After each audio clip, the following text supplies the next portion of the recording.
of course, and the stability of the financial system, and the report by ProShare. And now we are moving to another very sensitive and important sector of Nigeria's economy. According to the International Energy Agency, IEA, Nigeria's power grid collapsed 46 times between 2017 and 2023. Challenges facing the power sector are multifaceted, ranging from aging and obsolete equipment to outright lack of financial prudence. In some parts of the country, vegetation has been allowed to encroach on the grid facilities, while in parts, bandits and criminals vandalize grids and electricity towers, costing millions of naira. But what can the government do to tackle these challenges? Let me begin. I'm being joined by a power system engineer who's also a doctor at the University of Manchester, United Kingdom, Dr. Idowu Oyebanjo. Thank you so much. It's the second time having you here. It's good to have you again. Nice having to be here, and regards to our viewers and listeners. Yes, thank you. Immediately, we had that grid collapse on Friday or Saturday. I remembered you immediately. Let me put it that way. I was like, what has happened again? Now, what really is the problem? Many will say for a system that wheels out 4,500 megawatts of power for a country of more than 200 million people, still grappling with grid collapse in this year. I'm aware of like 4 or 5 just this year. What's the problem? Make us understand this.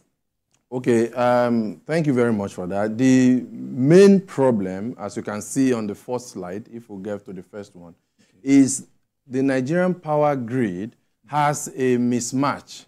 As you can see, the installed generation capacity is about 13,500 megawatts. That's not the amount that is available, but I will leave that for now. But the transmission system has a firm capacity of about 5,500. And then the distribution system, because of various factors, such as liquidity issues, collection losses, and so on, can only wheel about 3,500 megawatts. So if you see the next slide and you focus on that, you will see this mismatch where at the source end you have a gap. You can see that gap of 8,000 megawatts of 13,535. So you have this mismatch, and this mismatch should never have happened, because it means that those who developed the systems over the last 10 to 15 years did not do an end-to-end investment analysis. And they did not also do proper power system planning. That's why you have a situation like this that should never have happened.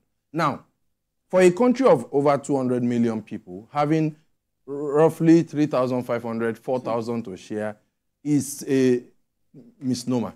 It's unacceptable because that grid is weak. So you have a very weak grid, such that any perturbation, any small disturbance will change the frequency in such a way that the system will wobble. Now, what happens in a situation like this is that to improve the situation, you have to have a deliberate investment plan. This deliberate investment plan has to be based on power system studies. And that's where we are.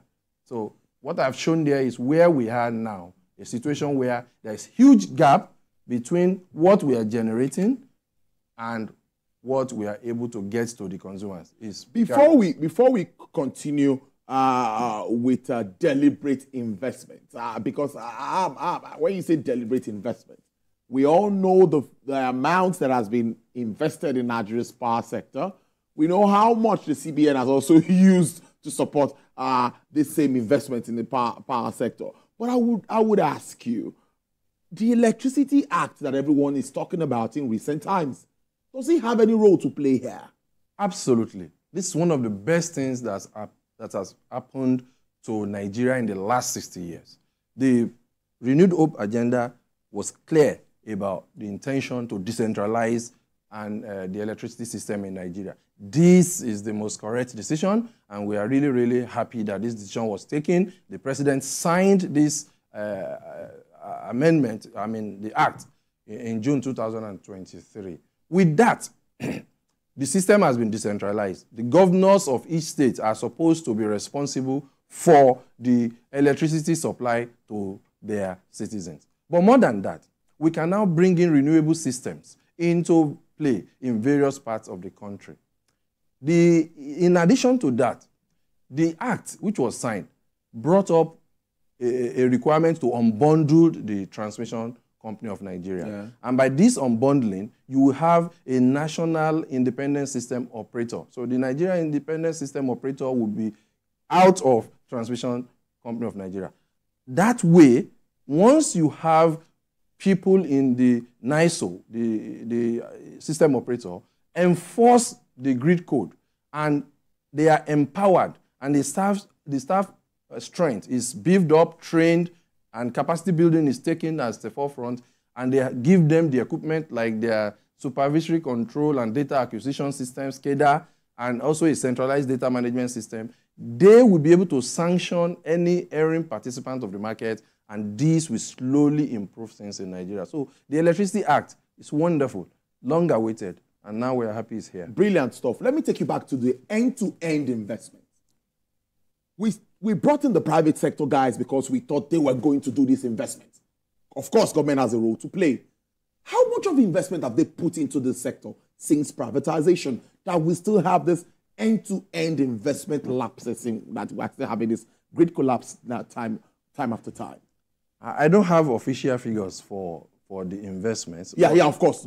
Yeah. But we are all here. We know if any entity puts a substation somewhere or transformer is bought or an overhead line. Yes. We have all the information, news.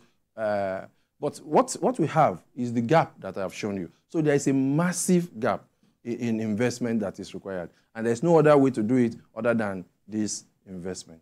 So tariffs have been increased. And they say that's also one way to address this challenge. We've talked about cost-reflective tariff even before now. Before we start to look at the key requirements to ensure that this stops, Band A users are paying above 200 naira per kilowatt hour. So they also said this is to help bridge that gap, bridge this liquidity gap, which the discos have always talked about. So when are we expecting a change if we are to go by this increment and all that has happened now? So we have to take statistics of very few, of course, less than 20% of the consumers who are on Band A.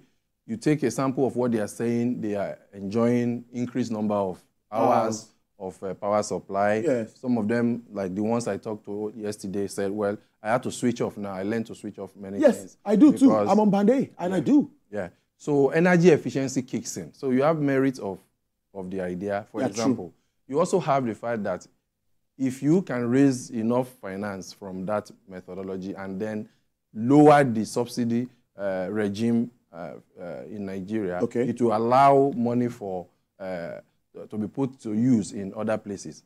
However, there are still other ways you can still do so in a way that is non-discriminatory, but that will be a subject for another time. Yeah. Okay, now tell us about the key requirements to ensure that we address this incessant grid collapse in Nigeria and it becomes a thing of the past. Yeah. Is that even possible at the moment with the present infrastructure on ground? Yeah, like you see in the slides that I have presented, I have given timelines of what can be done. The President Bola Ahmed Tinubu, has set an agenda to reach 6,000 megawatts by the end of the year. So that's modest enough. Unlike in the past, you just hear we will get to 10,000 megawatts. In December, every December you get 10,000. That's true. Sometimes you even get 25,000 megawatts in 2025. But this is a modest one, 6,000. You can actually get it. The fourth slide shows what we can do in 6 months. What you need to do is to get the load centers, get the industrial sector, get the agricultural sectors, and electrify them. This can be done in quick time. And before the end of the year, we can be talking about this.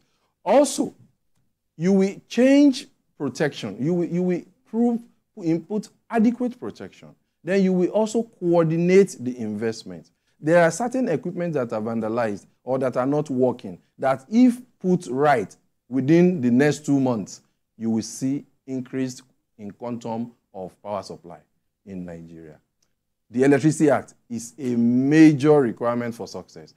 All that we need now is to follow the implementation of the Electricity Act, follow it through, and make sure that states which can afford to do so get off the national grid and create their state electricity markets. You have already Enugu State, Ekiti State, Ondo State, and Imo State, 4 of them. We are looking forward to other states. Lagos is having their own public review today on the same electricity. I think the more the governors start to bring up their own electricity market, the better for the country. What's your outlook with pricing when that starts to happen? It's important we look at pricing. I would like to ask you, because Nigerians who listening to us at home will be like, it's great that Lagos generates its own power. Ekiti, that's my state, generates its own power. But many will say, at what cost would it be? A power system has to be efficient. And there's no, if a power system is providing electricity that is not cheap, that is not affordable, it is yet to meet its goal and intention. So one expects that with this step of decentralization, bringing in private sector players, and running an efficient power system, the prices will now come down for consumers. Of course, this depends on regulation. So the regulators in each state electricity market have to know their onions, and they have to be the ones to ensure that the consumers in that state or in affected states are not shortchanged. That's the principal role of those electricity market regulators that will come up subsequently. But NERC has been trying to do a lot around this. When this decentralization now becomes the order of the day, where does NERC stand in all of this as a Nigerian Electricity Regulatory Commission? Oh, yeah, absolutely. They will be the ones to mediate the process, and they have been doing that. For example, all those states that have been allowed to now have the electricity markets have gone through a process where NERC then approved them. That's one. Also, NERC will now stay as the national, that's the current Nigerian Electricity Regulatory Commission, will be the national regulator, sort of. It will be looking at the transmission system and interconnection between various regions. It is our expectation that regional grids will be permitted. And that means that the southwest can have a grid, okay? And then the southeast can also have a grid system, as well as the northwest and the rest of the geopolitical zones. So what this does is that you can move power within your region and help your neighbors. And if you have excess, you can supply to them. And if you have additional, you can even sell to the main national grid, and they can move it from Shiroro, or in the north, they can move power down to the south if you have excess. But what that does is that it will reduce this grid collapse immediately once we have a decentralized grid, because you don't have an interconnected grid that you cannot easily control, that is complex to operate and control. Okay, it's a bit limited to a particular location or a particular geopolitical zone, so it could be well managed than the Absolutely. It's always good when you're talking to a doctor of power systems. Thank you. But let's move on now, because it's really getting interesting. Back again to our grid. We know that we have the hydro-powered and also the gas-fired and all of that. So my question really is, when are we looking out, are we planning? Are there any plans that you've seen in your studies that we are looking out of these sources and trying to look at other sources? Yes, I know we talk very much about renewable, solar and all of that, but there are still other sources that we feel to harness. Coal is there. We have even waste to power and all of that. Do you see us having any roadmap leading to that end because of this challenge of grid collapse? Yeah, we have, absolutely. We have this roadmap. This roadmap is there, has been developed. All these studies that we've done show that we will be able to reduce or even eliminate this grid collapse in no time. So, like you said, about the waste to power is one source of power generation that has not been tapped. By now, all states, we have waste. For example, in Lagos, you have so much waste. Most states have waste, and you can convert them. Today, on your TV before now, there was a show on Ikorodu. Right now in Ikorodu, they are having waste to power. Lagos State is trying to do so. Most states should go into waste to power because there is waste everywhere.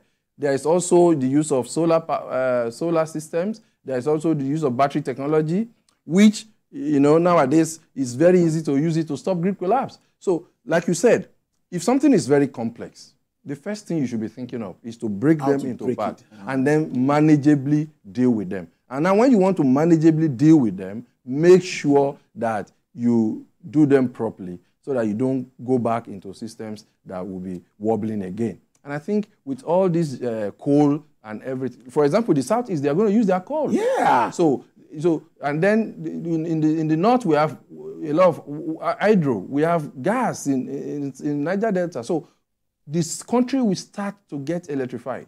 But because we already have a national grid, they can transfer power from each region to another once they have satisfied their own local consumers. So this will be good. I get that. I get that very, very quickly. Now, with your experience, if you to advise both government and the private players now in the sector, are there quick wins for them? And what's your outlook, maybe in the short to the medium and long term, if things are done properly? My outlook is very, very positive because I like that. Despite all the odds. Yeah, because once the Electricity Act is fully implemented, which everything is done right now to move it in that direction, you will have states having things like the geometric power plant in Aba that took place on February 26th. I remember Progress Energy. Yeah, Progress Energy. So you have that across many states. They will use coal, they will use gas, they will use renewable energy, solar, hydro, and the rest of them. That's the first step. You will then get your industrial sector. So in Nigeria, all the geopolitical zones in this country have industrial sectors. They have agricultural zones. They have parks, energy parks. So get electricity to those ones by means of solutions, some of which we have provided in the past and still providing mobile substation, which Siemens pioneered. And you use that to supply them. Do some investment, okay, with the state, with the region, in the next 6 to 12 months, you get power. Change some network operating systems and modify the technical glitches and make sure you improve on that. But more importantly, the national integrated the system operator, independent system operator, should be given the opportunity, the free hand, to be able to sanction erring market participants, give them capacity building programs, and also enable them to have real-time monitoring using SCADA and centralized data management systems. If this is done, you believe that will be better than, we'll get to a point better than where we are now? Yeah. Plus, finally, within the next 2-3 years, make sure you invest massively in metering, which is what the government is trying to do, as well as improvement of the networks. You see the wires, the transformers, the poles. You see, when the steady power supply stays for so long, you start to see sparks, you start to see they are weak. They are weak. Yeah. So you need to change them. Tend to ask that question, that when the PHCS says you get 24-hour light or 22-hour light and you're having 15 to 20 and already there are sparks and all of that, how well do you sustain this? But before I let you go, something came to my mind during our conversation before. Now, we used to talk about the willing buyer, willing seller thing that many would say that people are ready to pay, just like the band A consumers. Now, we don't have a choice, we have to pay. But did you think that that was also the way to go? Say we're ready to pay, people are ready to pay. Do you think that Nigerians are really ready to pay if the supply is available? Oh, absolutely. You can see what has happened in the telecommunication business and in other areas. Nigerians will pay for service when they have it. So that's why we came up with the idea of service reflective tariff, so that if they know that they are enjoying the power, then they will pay for it. I have no doubt that that will be the case. But if you don't make something available and you want to be charging Nigerians, then so many illegal things will happen, like electricity abstraction, which is called energy theft, and then you also have estimated billing that will come in. So metering is a must. They have to put meters, and the government is doing that, as you know. They are investing heavily in metering infrastructure, which should be free for consumers. Free? The plan from the government. Okay, I think, we used to have the MAP. Then we used to have the CAPME. There's been lots of schemes. So that's why I think, yes, I was able to get 1 meter free, but I think it was a bit of deduction maybe from the bills and all of that at a particular time. Talking of metering now. Let's wrap up on the note with regards to metering.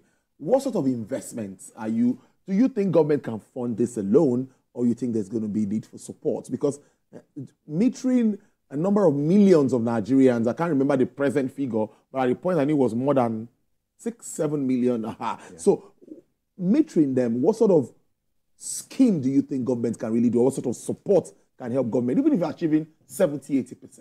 Okay, so the government is poised to doing that already. They'll be investing every year now for the next 5 years or so. There is a World Bank support. You talked about support, but $500 million has been allocated. There is a presidential metering initiative, which is looking at this and making sure that it happens. But like you said, metering is fundamental for the survival of the system, so that even liquidity will disappear because you can now meter and get finance into this illiquid system that we have. Dr. Dowo Oyebanjo, I must thank you so much for always coming to make sense of issues around the power sector. For us, he's a doctor or is a power system engineer with a doctorate degree from the University of Manchester, United Kingdom. Thank you so much. Thank you. I hope to see you again soon. Not when the grid collapses again. Just talk about the issues. I don't want to be associated with this grid collapse. I'm always happy to talk about it because this is a vocation. This is my profession. Yeah. That's why I went to study for it and also work in the UK system for over 20 years. So that's good. I see that energy there. Thank you so much. Do enjoy the rest of your day. You too. Well, it's time to talk markets, and Mr. Tajuddin Olayinka is standing by via phone